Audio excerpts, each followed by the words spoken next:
আমি আজকে একাত্মতা ঘোষণা করছি এই কারণে, আমি আমার সন্তানের হত্যার বিচার চাই। আমি বিচার চাই, আমি বিচার চাই। এই বিচার আপনাদের নিশ্চিত করতেই হবে। আমার সব সন্তানের কাছে আমার অনুরোধ, আপনারা আমার সন্তানের হত্যার বিচার করুন। আসসালামু আলাইকুম ওয়া রাহমাতুল্লাহ। দর্শক, আমরা আপনাদেরকে জানাইতেছিলাম শহীদ শরীফ ওসমান হাদি রহিমাহুল্লাহ তাআলা তিনার ব্যাপারে। দর্শক, আপনারা সকলে জানেন শহীদ শরীফ ওসমানকে ঘাতক ফয়সাল নির্মমভাবে গুলি করে শাহাদতের কোলে ঢেলে দিয়েছেন। শহীদ শরীফ ওসমান, আমরা তার জন্য দোয়া করি, তার রুহের মাগফিরাত কামনা করি।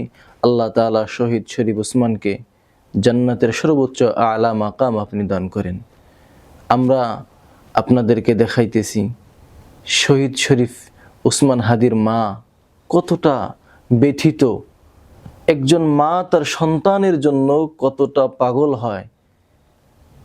আমরা এই মাকে সান্ত্বনা দিতে পারতেছি না। কলিজার টুকরা সন্তান হারায় আজকে এই মা পাগল হয়ে গেছে। চলুন আমরা ভিডিওটা একটু দেখে আসি। আমি আজকে একাত্মতা ঘোষণা করছি এই কারণে, আমি আমার সন্তানের হত্যার বিচার চাই। আমি বিচার চাই, আমি বিচার চাই। এই বিচার আপনাদের নিশ্চিত করতেই হবে। আমার সব সন্তানের কাছে আমার অনুরোধ, আপনারা আমার সন্তানের হত্যার বিচার করুন। কারণ হাদির শেষ ইচ্ছা ছিল যদি মৃত্যু হয় তবু যেন আমার মৃত্যু বিচার হয়। আমি এই বিচার চাই। ইনসাফের বাংলাদেশ চাইলে যদি মৃত্যুবরণ করতে হয়, আর কত রক্ত দেবে আমাদের সন্তানেরা?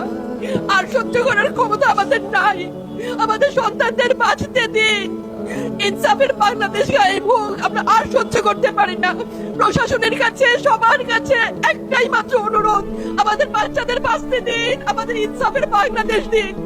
কথা বলার শক্তি আমার নাই, আমার চোখ ভরে আসছে। আমি সহ্য করার শক্তি আমাদের নাই। আমাদের বাচ্চাদের বাঁচতে দিন। প্রশাসন সজাগ হবে কবে? সুপ্রিয় দর্শক, আপনারা দেখলেন শহীদ শরীফের মা কিভাবে কান্নায় ভেঙে পড়ছে। আমরা সকলেই শহীদ শরীফ ওসমান হাদির জন্য দোয়া করব। আল্লাহ তাআলা যেন শাহাদাতের উচ্চ মর্যাদা দান করেন এবং এই শোক সন্তপ্ত পরিবারকে আল্লাহ তাআলা সবর জামিল করার তৌফিক দান করেন।